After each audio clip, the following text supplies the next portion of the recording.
Share हो रही है ना, I think, I am sure. ठीक, तो लास्ट जो स्लाइड थी उसमें हम लोगों ने diminishing marginal utility, marginal rate of substitution पढ़ा। ठीक है, किधर चला गया, जी हाँ ये पढ़ा था। ठीक है, हम लोगों ने पढ़ा the marginal rate of substitution of x for y measures the number of units of y that must be sacrificed for units of x gained so as to maintain a constant level of satisfaction। अब अगर आपने level of satisfaction को same रखना है तो अगर आप एक चीज़ को कम कर रहे हैं, ज़्यादा कर रहे हैं, तो आपको दूसरी चीज़ को कम करना पड़ेगा क्योंकि आपका बजट भी लिमिटेड है। ठीक है, तो मैंने आपको इस तरह बताया combination A 1 2 3 4, sorry combination 1 2 3 4 and 5। Combination 1 में 1 था और फिर दूसरी तरफ 13 था। ठीक है, गुड एक्स जो है 1 थी, गुड वाई जो है 13 थी। फिर सेकंड कॉम्बिनेशन में गुड एक्स को हम लोगों ने 1 यूनिट ज़्यादा किया, तो 1 यूनिट ज़्यादा करने के साथ हमें गुड वाई के 4 यूनिट सेक्रीफाइस करने पड़े। तो शुरू में हमारे पास क्योंकि वाई ज़्यादा था तो हम 1 यूनिट ऑफ एक्स के लिए 4 यूनिट्स ऑफ वाई देने को भी तैयार थे। ठीक है, ये इंसान की नेचर है, जो चीज़ उसके पास ज़्यादा होती है उसकी कदर कम होती है। फिर क्या हुआ, अब उसके पास 2x हो गए हैं, अब वो कह रहा है कि नहीं भाई मुझे तो एक और x चाहिए, तो वो 2 से 3 पे जब जाता है तो फिर उसको थोड़ा y को कम करना पड़ेगा, सेक्रीफाइस करना पड़ेगा। इस दफा क्योंकि उसके पास 9y हैं तो अब थोड़ी थोड़ी y की कदर ज्यादा होना शुरू हो गई है। तो अब वो कह रहा है कि अब मैं 4y नहीं दूंगा बल्कि एक x के बदले में आपको 3y दूंगा। ठीक है, तो आपने 3y को सेक्रीफाइस कर दिया। फर्दर जब वो 3x पे आया है, जब उसने एक और x खरीदने की कोशिश की है तो उसको फिर y को कम करना पड़ा। ठीक है, और फिर 4 पे जब आया तो फिर कम करना पड़ा, सॉरी 5 पे आया उसको और कम करना पड़ा। इस तरह से अगर आप मार्जिनल रेट ऑफ सब्स्टिट्यूशन को देखें तो वो फ्रॉम अप टू डाउन, सही ना, from from from top to bottom marginal rate of substitution कम होता गया है। अब आप इधर आए, सब मेरे पेन को देखें। मैंने आपको बताया कि मार्जिनल रेट ऑफ सब्स्टिट्यूशन क्या होता है, change in y divided by change in x। ठीक है, तो अब यहाँ देखिए change in y from a to b कितना चेंज आया है y में। पहले y कितना है 13 है, अब y कितना है 9 है। समझ आ रही है? तो चेंज इन y कितना आया है, पहले आपके पास था फाइनल y आपके पास आ गया 9, इनिशियल y था आपके पास कितना 30। ठीक है, और चेंज इन x कितना आया है, पहले आपके पास x कितना था, पहले आपके पास x था a के पास 1, अब b पे आपके पास x कितना हो गया है 2 हो गया है। ठीक है, तो फाइनली आपके पास 2 है, इनिशियली आपके पास 1 था।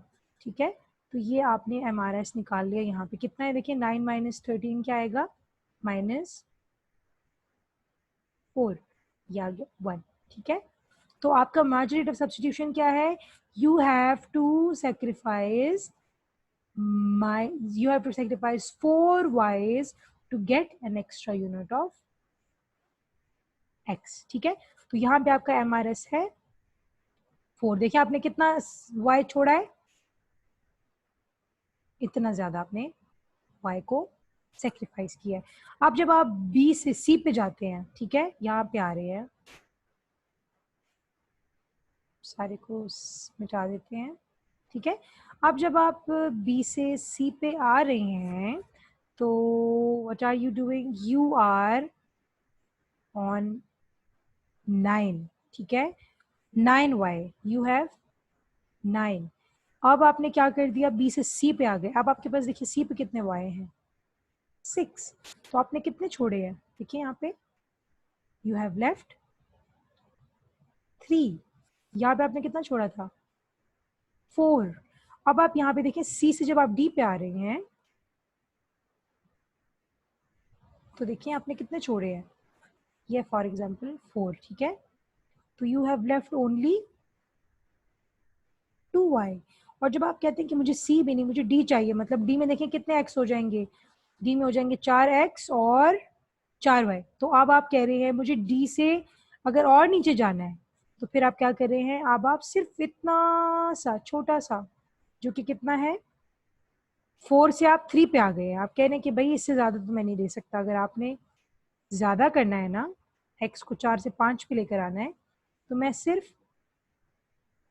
एक y देने को तैयार हूँ। यहाँ पे आपने कितने y दिए थे, 2, ठीक है। तो पहले 4 था, फिर 3 था, फिर 2 था, फिर 1 था। तो as y डिक्रीज्ड, इसकी वैल्यू क्या हो गई, ज्यादा हो गई इसकी नजर में, इसीलिए ज्यादा देने को तैयार नहीं है। एंड एज x इंक्रीज्ड, इसकी वैल्यू क्या हो गई, कम। ये वही वाली मिसाल है, जो चीज आपके पास होती है उसकी कदर कम हो जाती है। आपको मार्जिन ऑफ सब्स्टिट्यूशन की समझ आई, और ये समझ आया कि किस तरह कम हो रहा है। देखिए डिमिनिश हो रहा है, पहले 4 था, फिर 3 हो गया, फिर 2 हो गया, फिर 1 हो गया, सही। तो इसको कहते हैं diminishing marginal rate of substitution. अब आप आगे जाएं।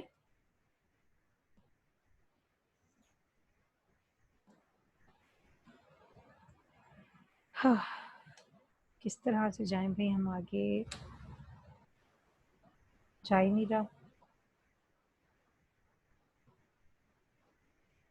सही। तो अब हम आते हैं diminishing marginal rate of diminishing marginal rate of substitution of goods पे, ठीक है। मैंने आपको पढ़ा भी दिया है।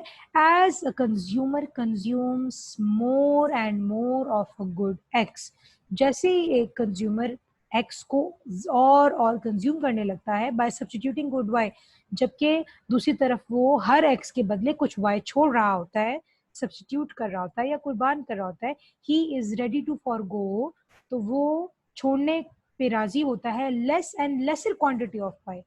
तो वो पहले ज्यादा छोड़ने को तैयार होता है वाई, फिर कम, और फिर कम, फिर और उससे कम, फिर और कम। तो slowly and gradually as X increases, he is ready to forgo lesser and lesser quantity of y. सही है, that is the rate of substitution falls. सही हो गया। पहले 4 था, पहले 5 था, फिर 4 हो गया, फिर 3 हो गया, फिर 2 हो गया।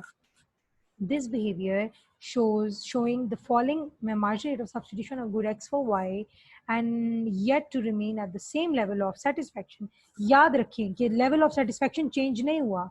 जब उसने एक एक x को 2 किया है और y को 15 से 10 किया है, तो उसका जो लेवल ऑफ वो था, सेटिस्फेक्शन था, वो चेंज नहीं हुआ। वो इसमें भी खुश था और बी में भी खुश है, ठीक है।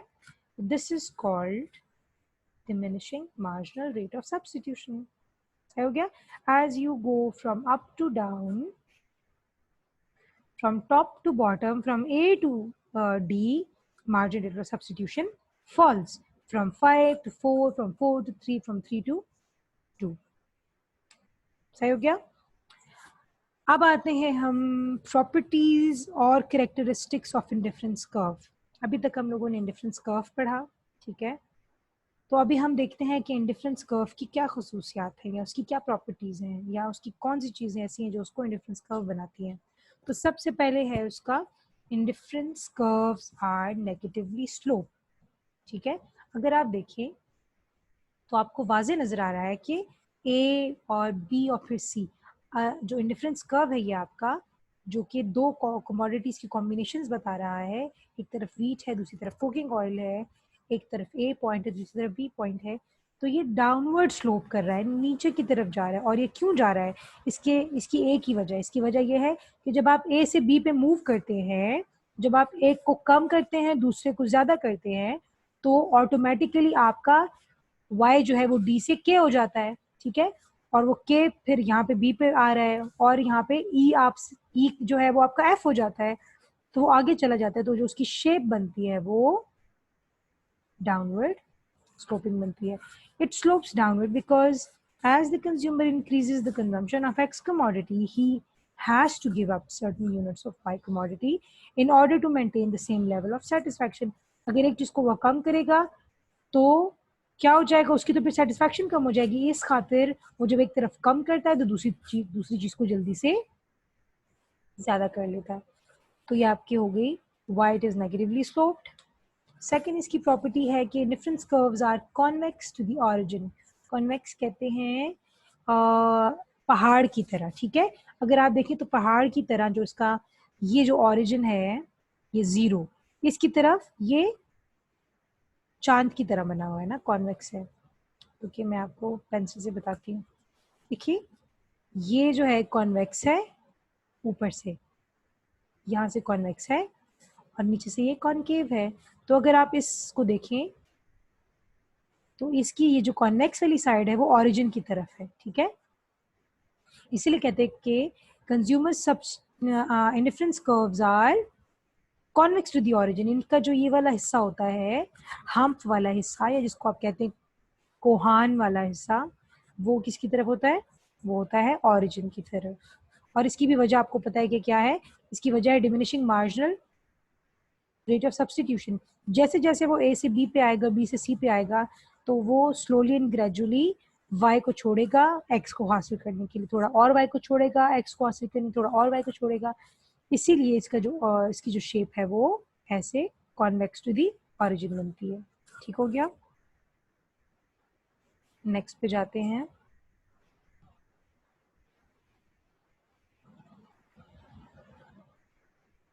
क्यों नहीं जा रहा, अच्छा। तीसरा है higher indifference curve represents higher utility. ये तो मैं आपको बता भी चुकी हूँ, दोबारा भी बता देती हूँ।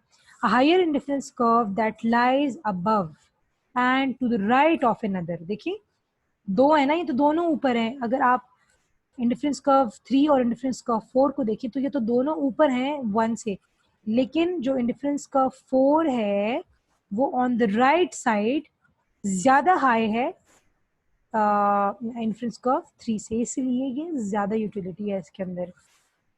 And it represents a higher level of satisfaction and combination on a lower indifference curve yields a lower satisfaction. Simple सा मैंने आपको इसका बताया था कि जितना हाई होगा उतना ही उसके अंदर quantity of X and Y दोनों ज़्यादा होंगी, और नीचे वाले पे एक्स और वाई दोनों कम होंगी। तो ये लाजमी सी बात है कि इंसान की फितरत है कि जब उसको दो ऐसे कॉम्बिनेशन दिखाए जाए जिसमें दोनों चीज़ें सेम है, लेकिन एक तरफ दोनों चीज़ें ज़्यादा मकदार में मौजूद हैं और एक तरफ दोनों चीज़ें कम मकदार में मौजूद है, तो उसको ज़्यादा मकदार वाला ज़्यादा खुशी देता है, ये ज़्यादा सेटिस्फेक्शन प्रोवाइड करता है। इसीलिए the higher the indifference curve, the higher utility or higher satisfaction it represents. सही। इसके बाद है हमारे पास next, indifference curves can never intersect each other. दो इंडिफरेंस कर्व, जिस तरह इंडिफरेंस कर्व 1 और इंडिफरेंस कर्व 2 है, ये दोनों कभी भी आपस में इंटरसेक्ट नहीं कर सकते, बल्कि ये हमेशा एक दूसरे के पैरेलल होंगे। पैरेलल कहते हैं जो इक्वल फासले पे रहे, जिनका फासला कभी भी कम या ज्यादा ना हो, ठीक है। लेकिन पैरेलल ये होता है, ये पैरेलल है, ठीक है। और अगर हम ऐसे करेंगे ना, एक तरफ कम और एक तरफ ज्यादा, तो ये पैरेलल नहीं है, क्योंकि कहीं ना कहीं ये जाके दोनों इंटरसेक्ट हो जाएंगे। तो वो दो लाइनें जो कभी इंटरसेक्ट नहीं होती उनको कहते हैं पैरेलल, ठीक है। और जो पैरेलल नहीं होती वो किसी न किसी पॉइंट पे जाके जरूर इंटरसेक्ट होती हैं। तो हम ये कह रहे हैं कि इंडिफरेंस कर्व्स कभी भी, दो इंडिफरेंस कर्व्स आपस में इंटरसेक्ट नहीं हो सकते, जैसे यहाँ पे बताया गया है ये नहीं हो सकता। ऐसा क्यों नहीं हो सकता, इसकी वजह क्या है? इसकी वजह यह है कि जो हमारी डेफिनेशन है इंडिफरेंस कर्व की, जो हमने इज्यूम किया था, वो हमने यही इज्यूम किया था कि जो हायर इंडिफरेंस कर्व है वो आपको हायर यूटिलिटी देता है, ठीक है। और इसकी वजह क्या थी? क्योंकि उसके अंदर ज्यादा मिकदार होगी इसकी, एक्स की भी और वाई की भी, ठीक है। और जो लोअर है वो, उसमें एक्स भी कम होगा बनिस्बत इस वाले के, और वाई भी कम होगा इसके बनिस्बत, सही है। लेकिन अगर ये कभी इंटरसेक्ट कर जाएं तो देखो, एक पॉइंट एक्स पे एक पॉइंट ऐसा आएगा बी, जो कि इंडिफरेंस कर्व 2 पे भी है और इंडिफरेंस कर्व 1 का भी हिस्सा है, जिसमें एक्स और वाई दोनों एक जितने हैं, जो कि बाय डेफिनेशन पॉसिबल नहीं है। अगर एक इंडिफरेंस कर्व ऊपर है तो वो इंडिफरेंस कर्व जो उससे नीचे है उससे हमेशा उसमें ज्यादा चीजें होंगी, ठीक है। ऐसे होगा। ऐसे हो ही नहीं सकता कि ये इंडिफरेंस कर्व नीचे हो और इसके अंदर ज्यादा चीजें हो और ये इंडिफरेंस कर्व ऊपर हो और इसके अंदर कम चीजें हो। देखिए अगर आप इस टाइम भी देखें ना, मैं आपको दोबारा बना के बताती हूँ। देखिए अच्छा,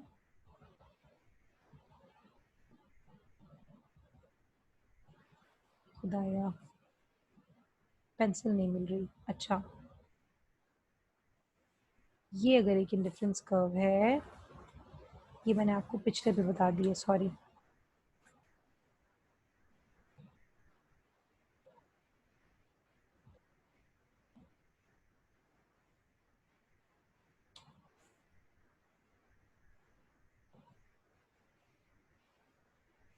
मैंने आपको लास्ट वाले पे बना दी है, सॉरी। अच्छा, मैं आपको पिछले पे लेके जाती हूँ।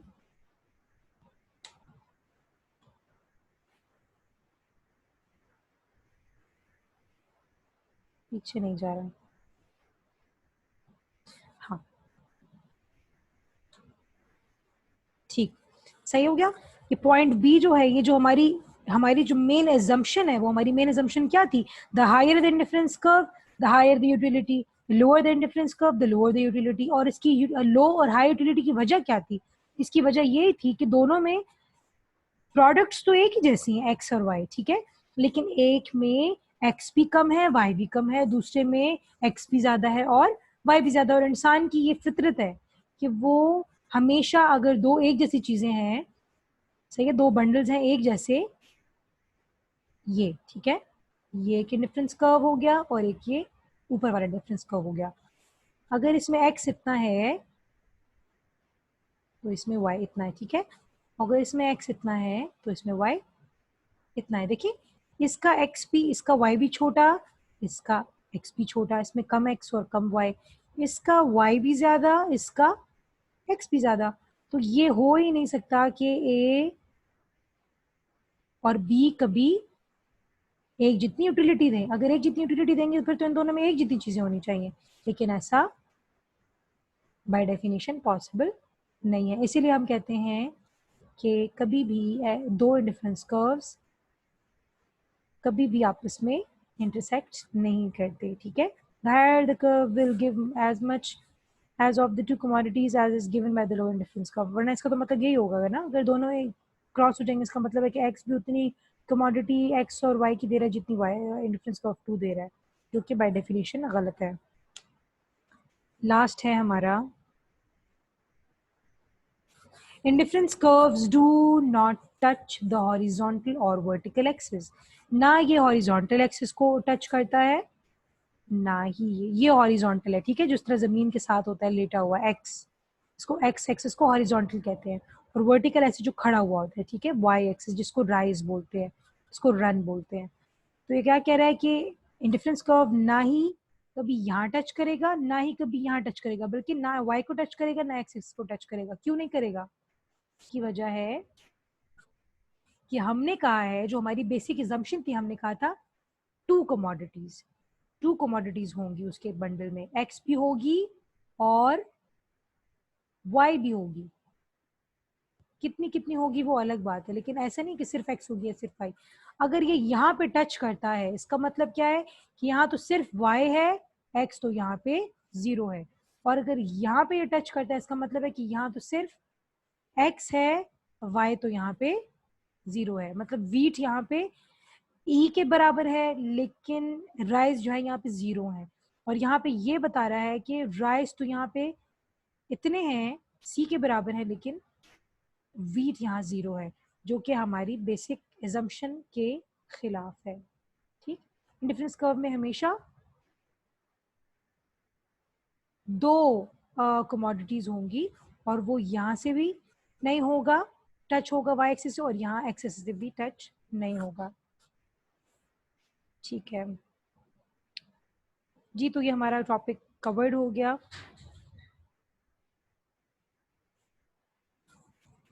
आप लोगों के कोई क्वेश्चंस हैं? नो मैम, अच्छे से समझ आ गया। अच्छी से समझ आया है? देखिए मुझे पता है कि ये इतना आसान नहीं यस है, मैम।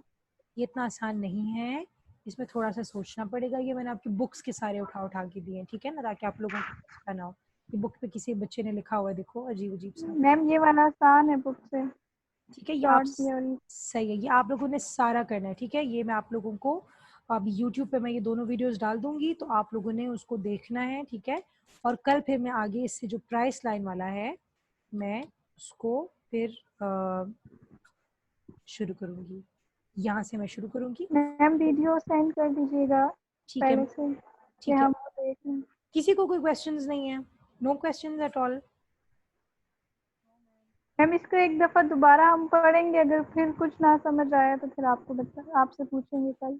ठीक हो गया, ज़बरदस्त हो गया। चलें ठीक है, कल तक के लिए अल्लाह हाफिज़।